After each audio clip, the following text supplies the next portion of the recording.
नमस्कार, स्वागत आप सभी का हमारी खास पेशकश। आप देख रहे हैं मुद्दा, आपके साथ मैं हूं घनश्याम उपाध्याय। मुद्दा में आज हम बात करेंगे कोरोना के इलाज पर गैर जिम्मेदाराना तरीके से हो रही बयानबाजी की, इलाज के नए नए दावों की। देश में कोरोना महामारी से हाहाकार मचा है, हजारों लोग अपनी जान गंवा चुके हैं। केंद्र सरकार और WHO समय समय पर कोरोना के इलाज को लेकर गाइडलाइन जारी कर रहा है। इस बीच कोरोना के इलाज के अलग अलग दावे भी हो रहे हैं। इन दावों से भ्रम पैदा हो रहा है। हाल ही में भोपाल से बीजेपी सांसद साध्वी प्रज्ञा ठाकुर ने बयान दिया कि रोजाना गौमूत्र का अर्क लेने से फेफड़ों का इन्फेक्शन दूर हो जाता है और कोरोना नहीं होता। दुनिया भर में कोरोना का एलोपैथी से इलाज किया जा रहा है, लेकिन दूसरी ओर योग गुरु बाबा रामदेव ने एलोपैथी को बेवकूफी भरा बता दिया। इसे लेकर डॉक्टर्स ने आपत्ति जताई। इंडियन मेडिकल एसोसिएशन ने कानूनी नोटिस भेजा। मामला इतना बड़ा कि केंद्रीय स्वास्थ्य मंत्री डॉक्टर हर्षवर्धन ने बाबा को पत्र लिखकर बयान वापस लेने का आग्रह किया, जिसके बाद रामदेव ने अपना बयान वापस ले लिया। उन्होंने कहा कि कोरोना काल में एलोपैथी के डॉक्टरों ने अपनी जान जोखिम में डालकर करोड़ों लोगों की जान बचाई है। हम उनका स्वागत करते हैं। हमने भी आयुर्वेद और योग से करोड़ों लोगों की जान बचाई है। कोरोना महामारी से निपटने के लिए वैक्सीन को एकमात्र हथियार माना जा रहा है, लेकिन इलाज के दूसरे दावे भी कम नहीं है। आंध्र प्रदेश में नेल्लौर जिले के कृष्णापट्टनम में आयुर्वेदाचार्य बेनिगी आनंदैया कोरोना की दवाई दे रहे हैं। इस दवा के लिए लोगों की भारी भीड़ उमड़ रही है। सत्ताधारी पार्टी के विधायक तक इसे जादुई दवा बता रहे हैं। प्रदेश सरकार ने इस आयुर्वेदिक दवाई को जांच के लिए ICMR भेजने का फैसला किया है। मेडिकल एक्सपर्ट्स की एक टीम को भी नेल्लौर भेजा गया है। उपराष्ट्रपति वेंकैया नायडू ने भी केंद्रीय आयुष मंत्री किरेन रिजिजू और ICMR के निदेशक डॉक्टर बलराम भार्गव से इस मामले की जांच कर रिपोर्ट देने को कहा है। मुख्यमंत्री YS जगन मोहन रेड्डी ने भी दवा के बारे में जानकारी हासिल की। हालांकि चिकित्सक से नौकरशाह बने PV रमेश का कहना है कि सरकारों को अंधविश्वास की इस प्रकार की महामारी को रोकना चाहिए। जाहिर है, एक तरफ जहां एलोपैथी से इलाज कोरोना का इलाज हो रहा है, वहीं दूसरी तरह से इलाज के नए नए दावे भी किए जा रहे हैं जो भ्रम पैदा कर रहे हैं। सवाल यह है कि क्या आयुर्वेद की कोरोना दवाएं प्रभावशाली हैं? क्या ये वैज्ञानिक कसौटी पर खरी हैं? इनकी विश्वसनीयता का क्या है? क्या एलोपैथी के साथ आयुर्वेदिक दवा का इस्तेमाल भी हो सकता है? क्या सरकार को आयुर्वेदिक दवा के लिए कोई गाइडलाइन जारी करनी चाहिए? तमाम सवालों की आज हम पड़ताल करेंगे। आप बने रहिए हमारे साथ।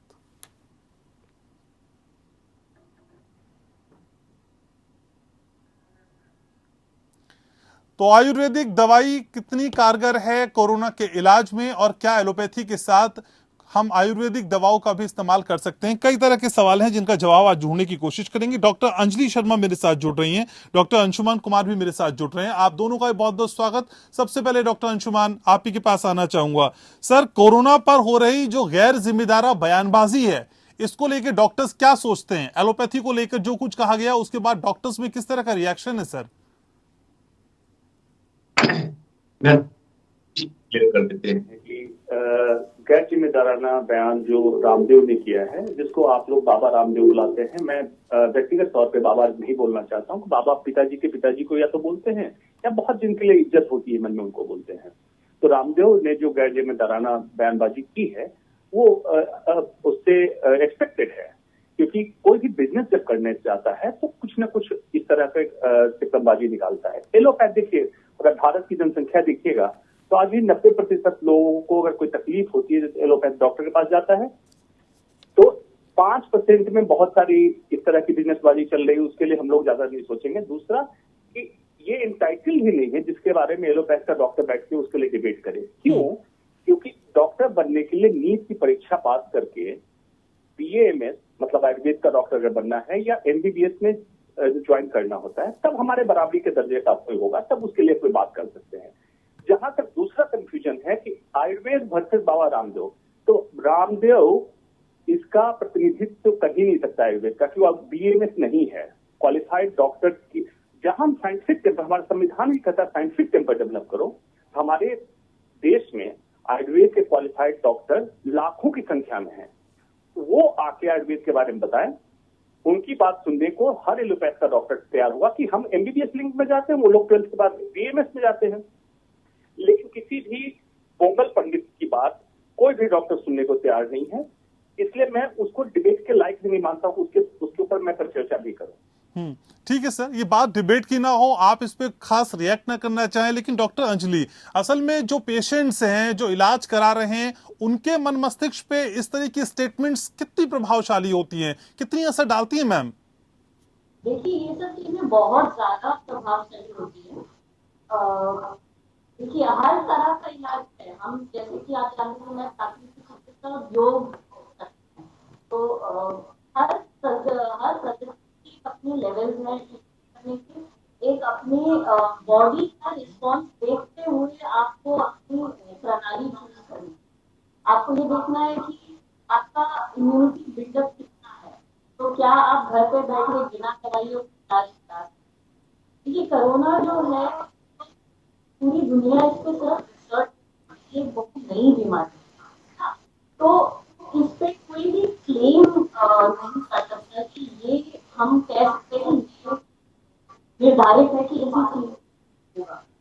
सारे डॉक्टर, चाहे वो नेचुरोपैथी हो, चाहे वो आयुर्वेदिक हो, चाहे वो एलोपैथिक हो, हम सब अपनी अपनी कार्य से कोशिश करते हैं, नई नई चीजों को आजमा रहे हैं, जो काम कर रही है, जो किसी भी चीज का काम करना आपकी बॉडी के रिस्पॉन्स के ऊपर डिपेंड है।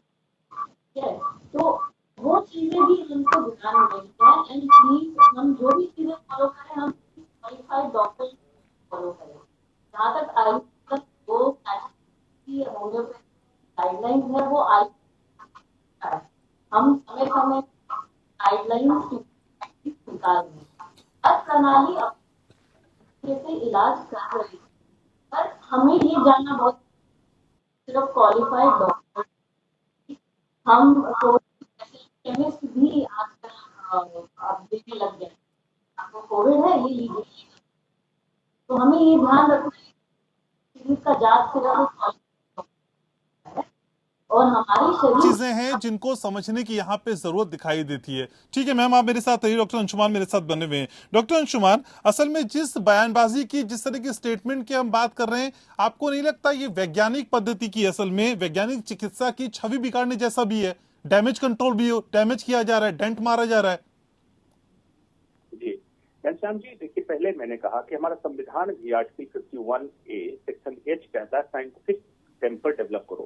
भारत के नागरिक को साइंटिफिक टेम्पर रखना चाहिए। और ये medical science ever evolving science है। मेडिकल साइंस जब भी मैं कहता हूँ, तो मेरा मतलब है कि हिंदुस्तान में प्रैक्टिस की हुई चिकित्सा से सारी विधाएं जितनी मिली हैं, जिसमें एलोपैथ, होम्योपैथ, आयुर्वेद, यूनानी, सिद्धा, जो भी प्रैक्टिस में है, medical science ever evolving science है, जो हर समय ये चाहता है कि कैसे किसी बीमार को ठीक कर दें और स्वस्थ को स्वस्थ रखें। स्वस्थ स्वस्थ रक्षणम, यही हमारी विधाओं का है। और जैसे मैं एलोपैथ का डॉक्टर हूं, लेकिन हिपोक्रेट जो मॉडर्न मेडिसिन का फादर ऑफ मॉडर्न मेडिसिन माना, मैं उसका वंशज अपने को ना मान के मुझे गर्व होता है कहने में कि भारत के धन्वंतरी, चरक, सुश्रुत जो पहले रहे वेद आयुर्वेद के चिकित्सक, मैं उनका वंशज हूं। तो हम तो हर समय चाहते हैं बीमारी का इलाज करना जितनी विधाओं को मिला है, लेकिन साइंटिफिक तरीके से। उसमें बहुत बड़ा टेंट मारा जा रहा है कि विश्वासी उठा दीजिए। और दूसरा क्या है कि फॉलोअर बनाना है। पहले इसने फॉलोअर बनाया रामदेव ने। फॉलोअर बनाने के बाद इसने अपना सामान बेचना चालू किया। आपको याद होगा 25 साल पहले घनश्याम जी, नाखून रगड़ने से बाल काले हो जाएंगे ऐसे बनाया। तो लोगों को लगा कि इसमें कौन सी ऐसी बात है भाई, इस तरह से इमोशनल पहले किया। करने के बाद धीरे धीरे अपना व्यापार का सामान बेचना चालू किया। अफसोस ये लगता है कि देश में जो क्वालिफाइड एलोपैथ आयुर्वेद के डॉक्टर हैं, उनको आगे आना चाहिए, उनको बताना चाहिए कि सच्चा आयुर्वेद ये है। जो नुस्खे बताए जा रहे हैं, नीली पीली बोतलें बेची जा रही, वो आयुर्वेद नहीं है। तो इससे बहुत बड़ा साइंटिफिक टेम्पर टेंट पड़ता है। होता क्या है, जैसे इसकी दवा मैं बताता हूँ, कोरोना जब भी की तो लोगों ने कोरोनी खाई और सोचा कि इसने कहा था कि कोरोनी खाने से कोरोना नहीं होगा। बेचारों को कोरोना हुआ, SpO2 डाउन हो गया, घर पे उनका इंतकाल हो गया। ये सोचिए कितना बड़ा भ्रमित करने वाला है। एक मास मर्डर की प्रक्रिया चल रही है। साइंटिफिक टेंट तो कर ही रहा है, मास मर्डर भी चल रहा है, लेकिन लोग चुप बैठे हैं। अब इसमें क्या किया जाए? ये तो बहुत बड़ा टेंट है देश के ऊपर। जी बिल्कुल। ठीक है, डॉक्टर अंजलि भी हमारे साथ है। डॉक्टर अंजलि, साध्वी प्रज्ञा ठाकुर का ये कहना है कि असल में गौमूत्र लीजिए, उसका अर्क लीजिए, आपके फेफड़ों को नुकसान नहीं होगा और कोरोना में कम से कम ये आपके लिए फायदेमंद होगा। आज के इस संकट के दौर में जब कोरोना लगातार बढ़ता जा रहा है, इस तरह की बयानबाजी कितनी प्रासंगिक है, कितनी रेलेवेंट दिखाई देती है मैम? जी ये बिल्कुल भी रेलेवेंट नहीं है। देखिए जैसे मैंने पहले भी यही चीज बताई कि कोरोना जो वायरस है ये अभी हम सब पूरी साइंटिफिक टीम, चाहे वो एलोपैथी हो, आयुर्वेदा हो, कोई भी सिस्टम हो, हम सबके लिए ये नहीं है। अब कौन सी एक ऐसी कोई एकमात्र दवा नहीं है जो काम आ रही है, ठीक है। तो एलोपैथी ले तब भी कॉम्प्लिकेशंस आ रहे हैं, हम नेचुरोपैथी हम लोग भी ट्रीट कर रहे हैं घर पे बिना दवाइयों के, तब भी कॉम्प्लिकेशंस आ रहे हैं, पर लोग ठीक भी हो रहे हैं। तो ये कोई भी है जो काम करते हैं। ये नया वायरस ने हमको ये चीज सिखाई है कि हमको दवाइयों को साथ में लेते हुए करना है जितना जरूरी। उसका सपोर्ट चाहिए, जैसे हमें डिहाइड्रेशन हो रहा है या हार्ट कॉम्प्लिकेशन हो रही है, योग से हम अपनी इम्यूनिटी बनाएं, हम अपनी लंग कैपेसिटी बनाएं।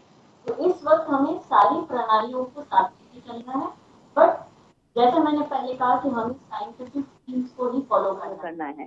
तो इन सब सिस्टम्स के लिए आयुष अपनी गाइडलाइंस बार बार दे रही है। आयुष है अगर आप दवाई नहीं लेना चाहते हैं तो, और एलोपैथी में भी आपकी हेल्थ गाइडलाइंस है जो ICMR, IMA, WHO बार बार दे रहा है।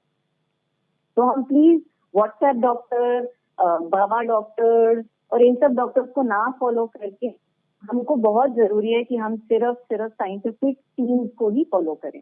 आयुष्मान भी बोल रहे हैं और मैं भी बोल रहा हूँ, हम बार बार यही बोल रहे हैं, आप प्लीज क्वालिफाइड डॉक्टर्स को ढूंढिए, क्वालिफाइड लोगों को ढूंढिए जो इस पे काम कर रहे हैं, जो साइंटिफिक टीम्स को हैंड इन हैंड चल रहे हैं।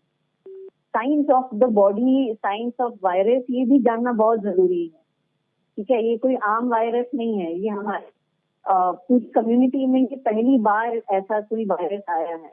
तो हम सबको मिलके चलना है, जितना जरूरी योग से लंग्स कैपेसिटी को बढ़ाना है ताकि हमारा ऑक्सीजन ड्रॉप ना हो, ऑक्सीजन लेवल ड्रॉप ना हो, उतना ही जरूरी है कि एलोपैथी कह लो, चाहे कि एलोपैथी के ऑक्सीमीटर्स हैं, ब्लड टेस्ट हैं, हमको इनको भी फॉलो करना है। ठीक है, तो हर तरीके से हर पद्धति का यहाँ पे निर्वहन करना चाहिए, लेकिन क्वालिफाइड डॉक्टर्स की देखरेख में, उनकी गाइडेंस में। आप दोनों मेरे साथ बने रहिए। डॉक्टर अंशुमान, असल में ब्रेक से पहले जो हम चर्चा कर रहे थे, इन तमाम तरह की चर्चाओं के बीच में आयुष मंत्रालय का कितना इंपॉर्टेंट रोल हो जाता है, उसकी तरफ से दी जाने वाली गाइडलाइन, उसकी तरफ से बताई जाने वाली नसीहतें कितनी महत्वपूर्ण है सर? बहुत अच्छा सवाल किया घनश्याम जी। देखिए, अब लोगों को लगता होगा कि अगर सब कुछ गलत हो रहा है तो मंत्रालय, एजेंसी किस लिए बनाई जाती है। सरकार लोग जो समझते हैं ना, कोई प्रधानमंत्री, प्रेसिडेंट या मुख्यमंत्री सरकार नहीं होता है। सरकार के पीछे पूरा एजेंसी काम कर रही होती है, सिस्टम काम कर रहा होता है। मंत्रालय होती है, मिनिस्ट्री होती है, ICMR है, मिनिस्ट्री ऑफ हेल्थ है। इन सब का काम क्या होता है? स्टैंडर्डाइजेशन ऑफ द प्रोटोकॉल, कि कोई भी चीज स्वास्थ्य से संबंधित हो। और drug and cosmetic act Bharat का जो बना हुआ है 1940 का, उसमें लिखा गया है कि कोई भी चीज, कोई भी पदार्थ का इस्तेमाल एक्सटर्नल, इंटरनल यूज के लिए अगर इस्तेमाल किया जाता है किसी बीमारी को रोकने में, क्योर करने में या पैलिएट करने में, मतलब उसके लक्षण को कम करने में, तो वो ड्रग एंड कॉस्मेटिक एक्ट के अंदर कवर हो रहा है। और ये अगर इस तरह से चल रहा है तो ये गैर कानूनी, गैर संवैधानिक है। आयुष मंत्रालय हो गया, ICMR हो गया और स्वास्थ्य मंत्रालय, इन सबके ढीलापन के कारण ही हालत ये है। चाहे तो एलोपैथिक पे भी जो सवाल उठे कि किन किन चीजों का बेवजह बहुत लंबे समय तक इस्तेमाल हुआ, उसके साइड इफेक्ट हुए, या इस तरह गौमूत्र की जो बात आपने पूछी, इन सब पे अगर मंत्रालय, अगर एजेंसी स्ट्रांग हो तो इस तरह की बयानबाजी नहीं होगी। लेकिन आप सोच रहे होंगे फिर ऐसा क्यों हो रहा है, क्यों इन एजेंसी ने कुछ किया नहीं। ब्रिटिश टाइम की बात है जब स्मॉल पॉक्स और चिकन पॉक्स जैसी बीमारियां फैलती, पॉक्स जिसको चेचक कहते हैं, तो ब्रिटिश एम्पायर ने सोचा कि ये लोग माता जी कह के बुलाते हैं इस बीमारी को और मानते हैं किसी दैविक कारण के कारण ये बीमारी हो रही है, तो इनको इसी में गुमराह रहने दो। इनको अगर अवगत करा दोगे, जागरूक कर दोगे तो ये इलाज मांगेंगे। तो आज भी यही हो रहा है कि अगर आपको जागरूक करा दिया गया, एजेंसी टाइटली काम करने लगी, तो आपको ऑक्सीजन, स्वास्थ्य व्यवस्थाएं मुहैया करानी पड़ेगी, पीएचसी पे भी पैरासिटामोल की गोली मुहैया करानी पड़ेगी। तो ये ना कराना पड़े, इसलिए बाबाओं को, साध्वी को, योगी को भेज दिया गया। और आपको दूसरी बात बता दूं, ये कितना डैमेज कर रहा है आयुर्वेद का और योग का, सनातन का।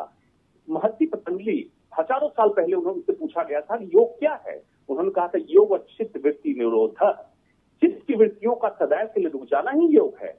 अब रामदेव दिल्ली में, आपको याद होगा, प्रोटेस्ट करने से भागा था सलवार सूट पहन के, तो इसकी चित्त की वृत्तियां नहीं रुकी है। तो योगी तो हुआ नहीं, तो योग भी नहीं है। ये योग प्रचारक, योगासन प्रचारक हो सकता है। अदरवाइज पतंजलि ने कहा था अष्टांग योग, 8 अंग है योग के, वो भी गलत है। इन सब पे बाबा काउंसिल ऑफ इंडिया बन गए, जैसे हम लोग का मेडिकल काउंसिल ऑफ इंडिया था, आयुर्वेद का काउंसिल है, सबका काउंसिल होता है, बाबा काउंसिल ऑफ इंडिया बन जाए, इनको कंट्रोल करे कोई बाबा, और वो भी रेगुलेट करे कि कैसे काम करेगा बाबा।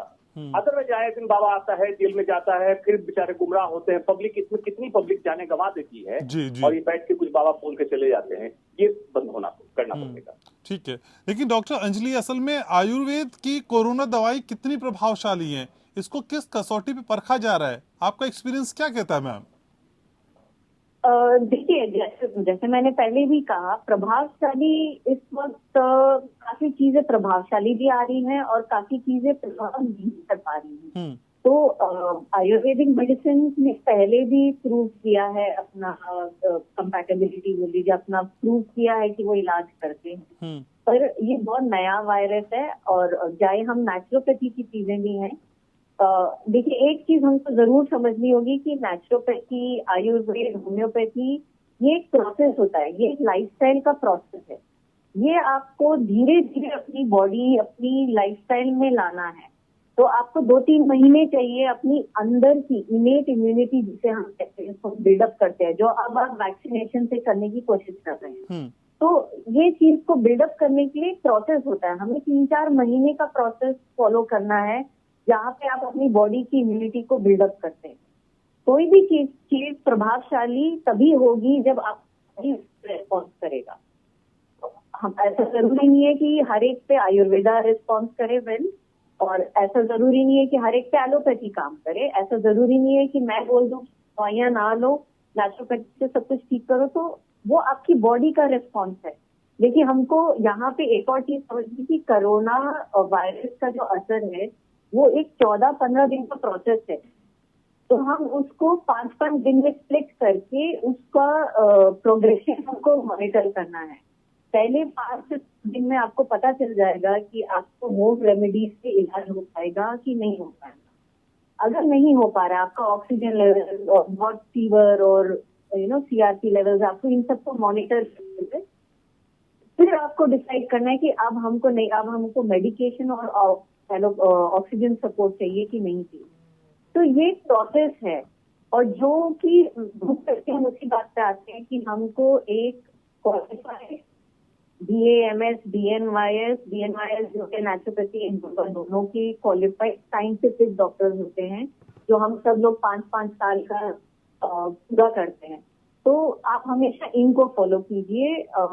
अगेन व्हाट्सएप में बहुत सारी इलाज निकल आ रहे हैं। लेकिन डॉक्टर अंजलि, असल में आंध्र प्रदेश के नेल्लौर जिले में कृष्णापट्टनम में आयुर्वेदाचार्य बेनिगी आंदेया हैं, जिनकी दवाइयां इन दिनों बहुत चर्चाओं में हैं और लगातार उस पर चर्चा भी की जा रही है, बातचीत भी की जा रही है। और ये इस तरह की दवाइयां जब चर्चा में रहती है, जब उस पर बातचीत होती है, लोग उसे लेने लग जाते हैं, उसके बाद मैम असल में ICMR की गाइडलाइन वो कौन सी कसौटी है जब इस तरह की दवाइयों को परखा जाए, इनको लेने से पहले असल में किस तरह का एहतियात बरता जाए, ये सारी चीजें भी समझना चाहूंगा आपसे। तो कोई भी जैसे अब ये तो बहुत नया है, तो हमें ईयर्स ऑफ रिसर्च लगते हैं बिल्ली, क्योंकि बहुत नया है। तो हम जो प्रैक्टिसिंग डॉक्टर्स हैं, आयुष क्या कर रही है कि अपने अपने फील्ड में प्रैक्टिसिंग डॉक्टर्स क्या ट्रीटमेंट कर रहे हैं, कैसे पेशेंट देख रहे हैं, उसमें क्या फायदे हो रहे हैं, उस सबको इकट्ठा कर रही है। तो ये CR1 उन्होंने भी किया है, जो आयुर्वेदा काउंसिल है उन्होंने भी किया। हम सब डॉक्टर्स को बात करते हैं, उन सबका डेटा कलेक्ट करके हम वीकली बेसिस गाइडलाइन निकाले, जैसे WHO ने। ओके। तो वो हमें समझना बहुत जरूरी है। तो हमें व्हाट्सएप को फॉलो ना करके आयुष की गाइडलाइंस, IMA, WHO की गाइडलाइंस, इनको फॉलो करना है। तो ठीक है। जब हम गूगल कर ही रहे हैं तो हमको गूगल इन सब को नहीं करना है, जो बाबा लोग बोल रहे हैं उसको नहीं करना है। हमें गूगल करना है जो साइंटिफिक थिंग्स है, जैसे आयुष है, IMA है, ICMR है, WHO है। ठीक है। लेकिन डॉक्टर अंशुमान, क्या एलोपैथी के साथ साथ आयुर्वेदिक, क्या दोनों का इलाज एक साथ किया जा सकता है? क्या इस तरह की संभावना हो सकती है कि हम दोनों ट्रीटमेंट एक साथ ले लें? बिल्कुल घनश्याम जी, मैंने शुरुआत में ही कहा था, एलोपैथ आयुर्वेद का सामंजस्य बिल्कुल संभव है। क्यों? उसमें होम्योपैथ, यूनानी, सिद्धा, नेचुरोपैथ, इन सबको आप सुन चलिए, हमारे कल्चर में है। नेचुरोपैथ आयुर्वेद हमारे कल्चर का हिस्सा है। कैसे सामंजस्य स्थापित कर सकते हैं? एलोपैथ कैसे काम करता है? एक्यूट कंडीशन में एलोपैथ लाजवाब काम करता है। अब किसी का एक्सीडेंट हो गया, हार्ट अटैक आ गया, एलोपैथ की दवाई दीजिए, इंस्टेंट आपको रिजल्ट दिखता है, इन्वेस्टिगेशन में आप चेक कर लेते हैं कि रिजल्ट आ गया। लेकिन अब इस हार्ट अटैक आए मरीज को अगर आप नेचुरोपैथी आयुर्वेद का उसके जीवन में समावेश करा दें, उसकी जीवन शैली सुधारें, लंबे समय तक 3-4 महीने में देखिएगा कितना मेजर चेंज आता है उसकी लाइफ में। कोलेस्ट्रॉल, लिपिड सब कम होगा।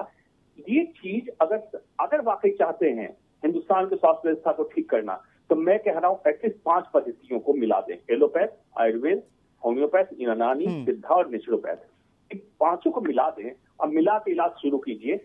वाकई वो स्वास्थ्य व्यवस्था और हेल्थ सेंटर जहां ये 5 व्यवस्था साथ काम कर रही होंगी, लाजवाब रिजल्ट आएगा। जो आज आप रिजल्ट दे रहे हैं उसका परसेंटेज, आउटपुट हर चीज का बढ़ जाएगा, चाहे वो कैंसर हो, हार्ट डिजीज हो, हाइपरटेंशन, डायबिटीज, एटलीस्ट जीवन शैली संबंधित बीमारियों में तो लाजवाब काम करेगा, इसमें कोई दो मत नहीं है। ठीक है, तो इस तरह के सामंजस्य से आने वाले भविष्य के लिए बड़ी उम्मीदें की जा सकती हैं। डॉक्टर अंशुमान और डॉक्टर अंजलि, बहुत शुक्रिया आप दोनों का ही, आप दोनों ने समय निकाला हमारे शो में शामिल हुए चर्चा के लिए, बहुत शुक्रिया आपका। तो ये मौका असल में उन बयानों पे जाने का नहीं है जो कहीं ना कहीं भ्रम की स्थिति फैला रहे हैं या फिर आपको आपके रास्ते से डाइवर्ट कर रहे हैं। आप यकीन करिए उन चीजों पे जो गवर्नमेंट की तरफ से की जा रही हैं, वो हिदायतें, वो नसीहतें, उनका पालन करिए और बहुत ख्याल रखिए अपना। मुद्दा में आज के लिए बस इतना ही। नमस्कार।